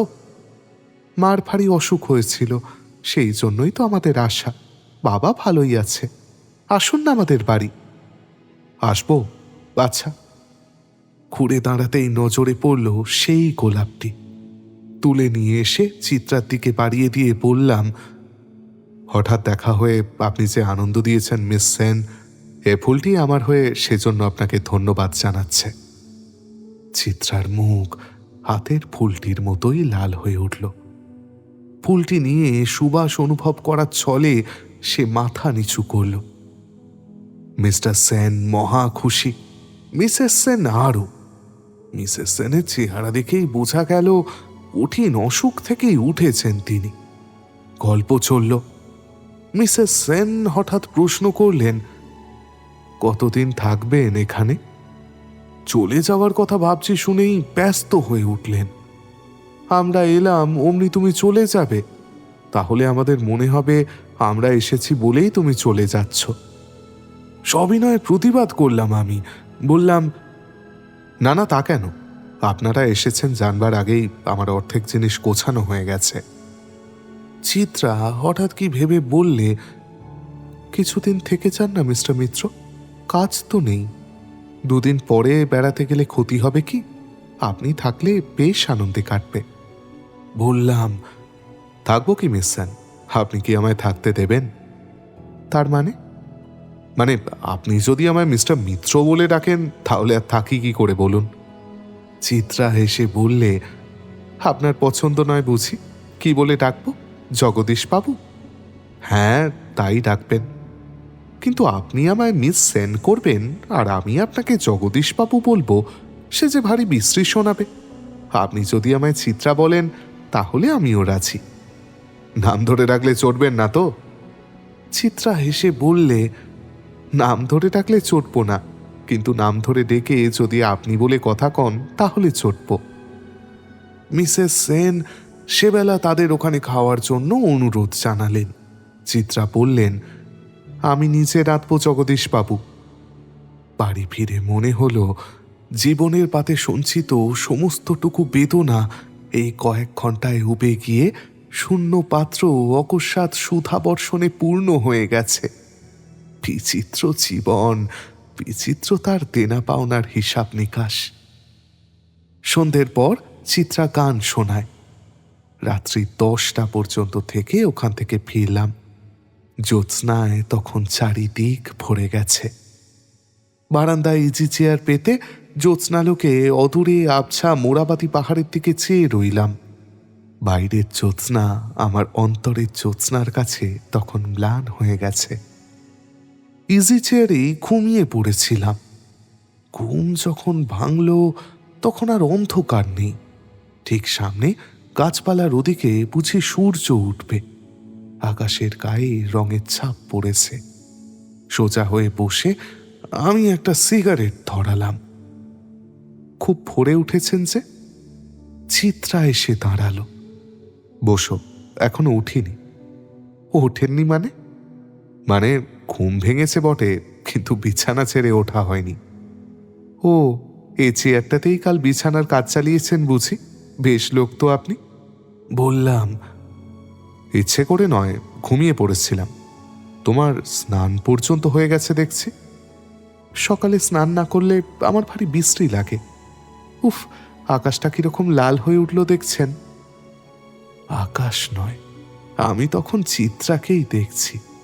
ভেজা ফুলের মুখখানিতে না ওঠা সূর্যের আভা লেগে যে সৌন্দর্য জেগেছিল, দেখে মনে হচ্ছিল কোন পুণ্যে আমার চোখ দুটির অত বড় সৌভাগ্য সম্ভব হলো। হঠাৎ আমার মুখ দিয়ে বের হয়ে গেল, তোমাকে যে কি সুন্দর দেখাচ্ছে চিত্রা। কবির চোখে কি না সুন্দর লাগে বলুন। বেড়াতে যাবেন? চিত্রা সহজ কণ্ঠে অত্যন্ত লজ্জা বোধ হলো। উঠে দাঁড়িয়ে বললাম, চলো। ফিরবার সময় হঠাৎ চিত্রা প্রশ্ন করল, আপনার কি কোনো অসুখ হয়েছিল? না, কেন বলো তো?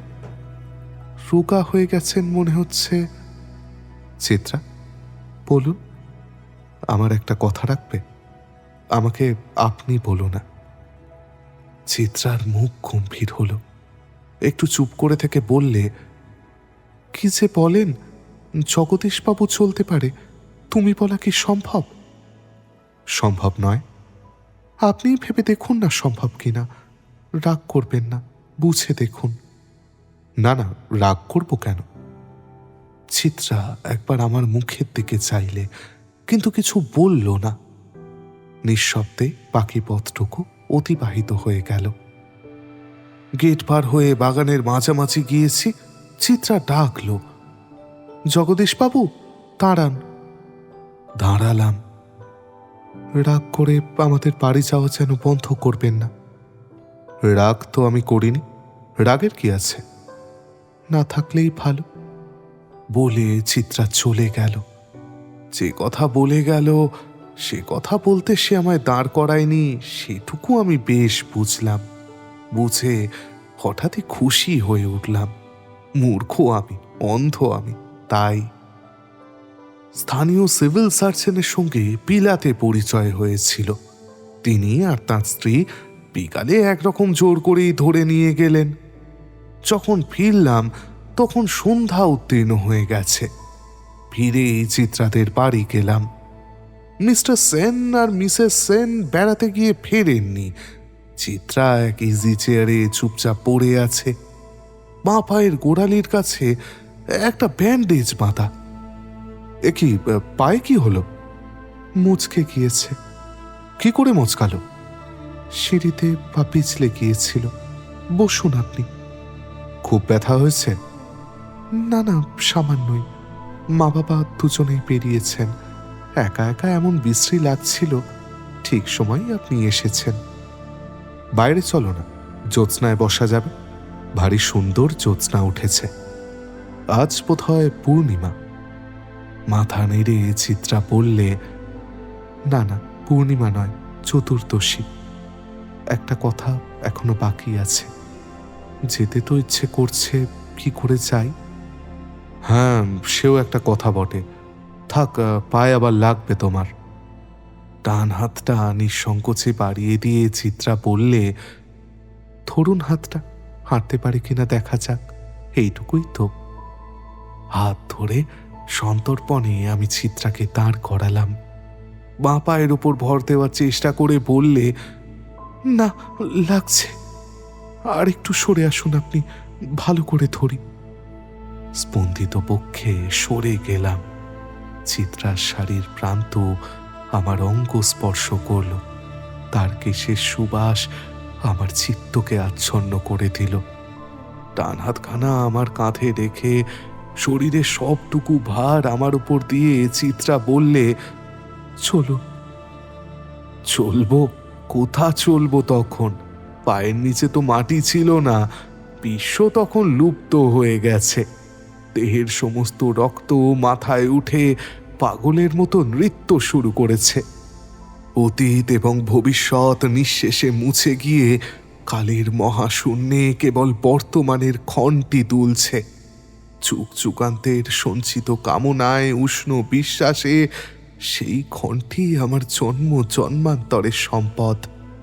অতীতকে মুছে নিয়ে অসহ্য দ্যুতিময় তৃষ্ণা চবনিকার অন্তরালে ভবিষ্যৎকে আড়াল করে সেই ক্ষণটি যেন আমার কানে কানে মিনতি করে গেল, নাও নাও, এই বেলায় যুগান্তের সঞ্চিত তৃষ্ণা মিটিয়ে নাও। সংজ্ঞা ফিরতে দেখলাম আমার দুই বাহুর বেষ্টনে চিত্রা আমার বুকের ওপর লুটিয়ে পড়েছে। আমি তার ওষ্ঠে, গালে, কপালে পাগলের মতো চুম্বনের পর চুম্বনের রেখা মুদ্রিত করে চলেছি। চিত্রা যখন মুক্তি পেল তখন তার মুখ মৃতের মতো বিবর্ণ হয়ে গেছে। একটা চেয়ারের পিঠ চেপে ধরে সে থরথর করে কাঁপতে লাগলো। চিত্রা, চান। চিত্রা খোলা দরজার দিকে আঙুল দেখিয়ে দিল। আমার ট্রুট ইডিয়েট! আমার একটা কথা শোনো চিত্রা, তারপর তাড়িয়ে দাও, আমি চলে যাব। কথা যা বলবেন আমি জানি। শোনবার দাবি আপনি ইচ্ছে করে খুইয়েছেন। যান। শুনবে না? না না না, একটা কথা মনে রাখবেন, আমি হিন্দুর মেয়ে, লিওনরা নই। আমি দাঁড়াতে পারছি না, আমার পায়ে লাগছে। সেই দিন যদি আমাদের দুজনের অতৃষ্টে যে জট পাকিয়েছিল তার সবকটি পাক খুলে যেত, সেই দিনই সব শেষ হয়ে যেত। আজ বেদনা হয়তো এমন কঠিন, এমন জ্বালাময়, এমন অসহ্য হতো না। দূর থেকে দেখতাম তার প্রেমাস্পদের সঙ্গে সে মিলিত হয়েছে। আমার স্মৃতি মন থেকে মুছে ফেলে সে সুখী হয়েছে। আমার সমস্ত ক্ষতি, সমস্ত লজ্জা, প্রিয় বিরহের সবটুকু বেদনা, ক্ষণিকের ভুলের জীবনব্যাপী অনুতাপ, এ সকলই যাকে ভালোবাসি সে সুখী হয়েছে, এই সান্ত্বনার কিরণ সম্পাতে সহনীয় হয়ে উঠত। কিন্তু তখনও বাকি ছিল যে। পরদিন সকালেই রাঁচি ত্যাগ করলাম। আমার দুর্ভাগ্য, অমন একটা ঘটনার পরেও আমার আশাদীপ একেবারে নিভে গেল না। সব আশা তো মিটেছে, কিন্তু চিত্রার সঙ্গে পরিচয় হওয়ার পর থেকে প্রত্যেকটি ছোট বড় ঘটনা বারবার তন্ন তন্ন করে বিশ্লেষণ করতে আরম্ভ করলাম, যদি কোনো আশা এখনো থাকে। ক্ষীণ হোক, আশা আছে, এ সান্ত্বনা ছাড়া যেন বেঁচে থাকাই অসম্ভব। মুহূর্তের ভুল, ওই ভুলটি না করলে চিত্রা একদিন আমার হতোই। লিওনরার কথা জেনেও সে দিনের পর দিন আমার কাছে সরে আসছিল। একদিন সত্যকার ভালোবাসার দাবিতে আমার অতীতের দুর্বলতার কথা ভুলে গিয়ে চিত্রা আমার হতো মনে করতেও রক্তস্রোত যেন থেমে যাবার উপক্রম হলো। চিত্রা আমার হতো, আমার। এক মুহূর্তে নিজের হাতে সে সম্ভাবনাকে অসম্ভবই হয়তো করে দিয়ে এসেছি। 15 দিন ধরে ভাবলাম আর চললাম জানো, তারপর মনস্থির হয়ে গেল চিত্রার সঙ্গে একটিবার দেখা করে অন্তরে সবটুকু তার সামনে ধরে দেব। যদি আমার নিমেষের ভুলকে ক্ষমা করে থাকে, চিরজীবনের মতো শুধু বাংলা নয়, আমি ভারতবর্ষ ছেড়েই চলে যাব। এই স্থির করার পর আমার মন হঠাৎ আশ্চর্য রকম স্থৈর্য লাভ করল। আশা কেবলই আমার কানে গুঞ্জন করতে লাগলো, সে ক্ষমা করেছে। উত্তেজনার মুখে সে যা বলেছে তা সত্য নয়, তার অন্তরের কথা নয়। তার মন শান্ত হয়েছে। নিমেষের ভুলে যে সমস্ত জীবন নিয়ন্ত্রিত করতে নেই, এ কথা সে এখন ঠিক বুঝেছে। কিন্তু যদি অপমান করে, অপমান শুধু চিত্রাকে নয়, নিজের ভালোবাসাকে যদি আমি অত বড় অপমান করতে পেরে থাকি, চিত্রা দেওয়া কোনো অপমানকেই তো অপমান ভাববার অধিকার আমার নেই। আমার তখনকার মনের ভাব ঠিক করে বর্ণনা করা অসম্ভব। কত বিরুদ্ধ, কত অসম্ভব কল্পনা, কত যুক্তি, কত তর্ক দিয়ে যে আমি তখন আমার জ্বালাভরা অনুতপ্ত মনের অগ্নুত্তপ্ত আত্মগ্লানির তীব্রতা কমিয়ে আনবার চেষ্টা করছিলাম, তার সীমা ছিল না। চিত্রার সম্মুখে দাঁড়িয়ে মুখ ফুটে একটা কথা উচ্চারণ করতে পারবো কিনা আমার সন্দেহ হলো। শেষ পর্যন্ত চিঠি লিখতে বসলাম। দেখলাম সে কাজ আরো কঠিন। আর 10খানা চিঠি ছিঁড়ে শেষ চিঠিখানা জোর করে খামে ভরে ফেললাম। মুহূর্তের উত্তেজনা, নিমেষের ভুল, ওইসব লিখতে আমার লজ্জা বোধ হলো। নিজের ব্যবহারের জন্য ক্ষমা চেয়ে তাকে জীবনসঙ্গী রূপে পাওয়ার আশা জানিয়ে সারা জীবন যে আমি চিঠির জবাবের প্রতীক্ষা করব, এই কথা লিখে শেষ করলাম। কত কি লিখবার দুর্দমনীয় ইচ্ছা জাগছিল। মনে মনে বললাম, ভালোই যদি বাসে, আমার অকথিত বাণী তার মনের দুয়ারে পৌঁছবে, মুখ ফুটে বলবার প্রয়োজন হবে না। সে চিঠি তাকে দেওয়া হয়নি। এইখানে, এই পাষাণ ভরা নদী গর্ভে সে চিঠি হারিয়েছে। তার প্রত্যেকটি কথা, প্রত্যেকটি অক্ষর এখনো কেঁদে বেড়াচ্ছে। এখানে এলেই তা আমি স্পষ্ট অনুভব করি। জগদীশ থেমে গেল। তার চোখে জল নেই। কি মনে হলো, তার চোখের অন্তরালে অনলকণা আর অশ্রুধারা একসঙ্গে যেন বর্ষিত হচ্ছে। প্রায় 10 মিনিট নিঃশব্দে থেকে জগদীশ আবার শুরু করল। রাঁচি ফিরলাম। স্টেশন থেকে আমি সোজা চিত্রাদের বাড়ি গেলাম। কেউ নেই বাড়িতে। চাকর জানালো সকলে হুট্রু গিয়েছে। হুট্রু? যে মোটরে স্টেশন থেকে এসেছিলাম সেই মোটরেই আমি হুট্রু রওনা হলাম। চিত্রার পায়ে ব্যথা, এই কদিনে কমলেও হয়তো সে ঢালু পাহাড়ের গা বেয়ে প্রপাতের নিচে নামতে পারবে না। মিস্টার সেন আর মিসেস সেন যদি প্রপাতের সৌন্দর্য নিচে দেখতে নামেন, চিত্রা তো তাহলে একাই থাকবে। সেই হবে আমার সুযোগ। প্রকৃতির উদারতার ছাপ লাগবে চিত্রার মনে। চারিদিকের শান্ত কোমলতা তার অন্তরের কাঠিন্যকে গলিয়ে দেবে। 3 জনে এক পাথরে বসে চা পান করছিলেন। আমি ঘুরে এক পাথরের আড়ালে বসে চেয়ে রইলাম। আধ ঘন্টা পরে 2 জন লোক সঙ্গে নিয়ে মিস্টার সেন আর মিসেস সেন নিচে চলে গেলেন। চিত্রা উঠে ধীরে ধীরে প্রপাতের মুখের দিকে অগ্রসর হল। মিনিট 10 চুপচাপ বসে থেকে আমি জোর করে উঠে পড়লাম।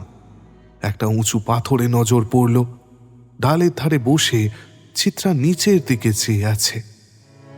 পায়ের শব্দে মুখ ফিরিয়ে চিত্রা চমকে উঠল। উঠে দাঁড়িয়ে চারিদিকে একবার দৃষ্টিপাত করে ভীত বিবর্ণ মুখে আমার দিকে চেয়ে রইল। বুঝলাম এই নির্জনে অকস্মাৎ আমার আবির্ভাবে চিত্রা ভয় পেয়েছে। বুক পকেট থেকে চিঠিটা বার করতে করতে দুপা অগ্রসর হয়ে বললাম, চিত্রা। অস্ফুট শব্দ করে চিত্রা সভয় পিছিয়ে গেল, দাঁড়িয়েছিল একেবারে ধারে। হঠাৎ চিত্রা এক নিমেষে আমার দৃষ্টিপথ থেকে মুছে গেল। তারপর নিকষ কালো অন্ধকারে বিশ্ব গেল ঢেকে। যখন সংজ্ঞা ফিরল তখন শেষের দিকে জগদীশের কণ্ঠ ক্রমেই বিকৃত এবং অস্পষ্ট হয়ে উঠছিল। হঠাৎ সেই পাথরের ওপরেই ঢলে পড়ল। মুখের দিকে চেয়েই বুঝলাম সে মূর্ছিত হয়ে পড়েছে। আর একটি কথা বললেই এ কাহিনী শেষ হয়। চিত্রা জগদীশকে ভালোবাসত। আমার পাঠক, বিশেষত পাঠিকারা প্রশ্ন করবেন, আমি কি করে জানলাম? সেই জলধি রায়। জগদীশের মুখ থেকে তার জীবনের এই শোচনীয় কাহিনী শোনার প্রায় 5 বছর পরে জলধির সঙ্গে আমার পরিচয় হয়। কি সূত্রে পরিচয় হয়েছিল সে কথা বলবার প্রয়োজন নেই। জলধি চিত্রাকে ভালোবাসত। যেদিন সে তার মনের কথা চিত্রাকে জানায়, চিত্রা ব্যথিত হয়ে তাকে জগদীশের কথা বলেছিল। ক্ষণিকের দুর্বলতায় জলধি জগদীশের ইউরোপ প্রবাসকালের উচ্ছৃঙ্খলতার কথা জানাতে চিত্রা বলেছিল, সে আমি জানি জলধিবাবু, এ জীবনে আমাদের মিলন সম্ভব হবে কিনা ঈশ্বর জানেন। সত্য ভালোবাসা যদি তার বুকে জাগে তাহলে আমি ধরা দেব, আর যদি আমার রূপটাই তার কাম্য হয়ে আমার ভালোবাসার অপমান করে তাহলে তার সেই কামনা আমি কোনোদিনই মেটাবো না। দূর আকাশের দিকে স্বপ্নের দৃষ্টি মেলে বলেছিল, তার ভিতরে বড় দ্রুত পরিবর্তন আরম্ভ হয়েছে জলধিবাবু। দেখবেন আমার ভালোবাসা ব্যর্থ হবে না। একদিন আমার রূপকে নয়, আমাকে তিনি ভালোবাসবেন। জলধির কাছে একথা শোনার 6 মাস পূর্বে জগদীশের শেষ নিঃশ্বাস হুট্রুর বাতাসে মিশে গেছে। পরলোক যদি থাকে চিত্রার মুখেই সে কথা শুনবে, না যদি থাকে তাহলে তো কথাই নেই। কিন্তু বিধাতার সৃষ্টি কি এমনই খাপছাড়া হবে? তবে এমন সৃষ্টির কি কৈফিয়ত তিনি দেবেন? ব্যাস, আমাদের আজকের গল্প এখানেই শেষ। জানেন তো, এই সময়ই আমার মনে হয় আমাদের এই ইউনিভার্স বোধহয় সত্যি ম্যাজিক জানে না। আমরাই বৃথা আশা নিয়ে বসে থাকি। যদি জানতো তাহলে চিত্রাকে সে নিশ্চয়ই বলে আসতো, ওগো, জগদীশের থেকে তুমি যেমন ভালোবাসা আশা করো সে তোমাকে তেমন ভাবেই ভালোবাসে। ভয় নেই, ভয় নেই, তুমি তার কাছে যাও। যদি জানতো তাহলে জগদীশ অন্তত পৃথিবী ছেড়ে চলে যাওয়ার আগে জানতে পারত চিত্রা তাকেই ভালোবেসেছিল। তাদের দুজনের একটু ভুল হয়ে গিয়েছিল শুধু। কিন্তু হয়নি এসবের কিছুই। জানেন তো, হয়ও না সাধারণত। যাক, আজ এই পর্যন্তই। ফিরে আসবো খুব শিগগিরই নতুন কোনো পুরনো গল্প নিয়ে। ততদিন খুব ভালো থাকবেন, ভালো রাখবেন। শুভরাত্রি।